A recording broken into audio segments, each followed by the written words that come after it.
Good day and good afternoon to another edition of Jaguar E Type, the original explained in details. Today I'm talking about the steering rack and the pinion, and some of you might know, some don't.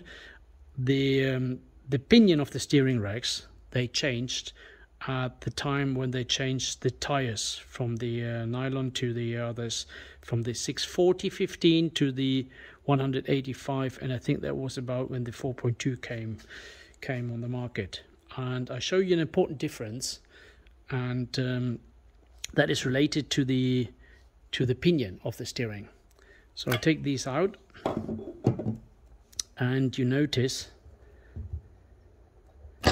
there's a difference. So I keep this on, that you remember this is the 3/8. So the splines here are longer than here, and these are actually only seven splines. And I'm counting with you. So it's I put them next to each other, then you can also count yourself. So it's all the dirt in here, but you can count yourself. I keep the finger on here, and it's 1, 2, 3, 4, 5, 6, 7 on the left, and it's 8 teeth round here on the right, and the right one is the one for the 3/8, and the reason why they changed it from 7 to 8, I think, is because of the tires, what I already said. But the rack itself inside remains the same. They only changed the pinion. At the same time they changed the pinion, they also changed the bearing in here. And you will notice that these are not interchangeable. So if I put the 4.2 in the 3/8, it goes in, but you have an enormous slack in here. You see, it's not tight. So it would fit in, but beware, it's not tight when you have that bearing. Whereas you put the 3/8 in here, this is all rock solid. And you have 2.5 turns from one side to the other. And now you try to change this 3/8 to get a more direct steering. Try to get that in here, and you will notice this does not fit.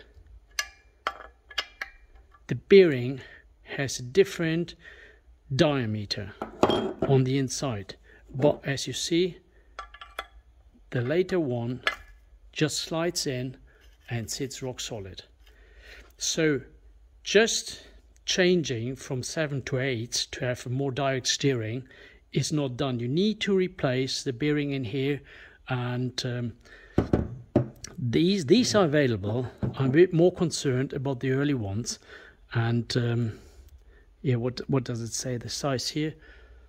Not sure if you can read that.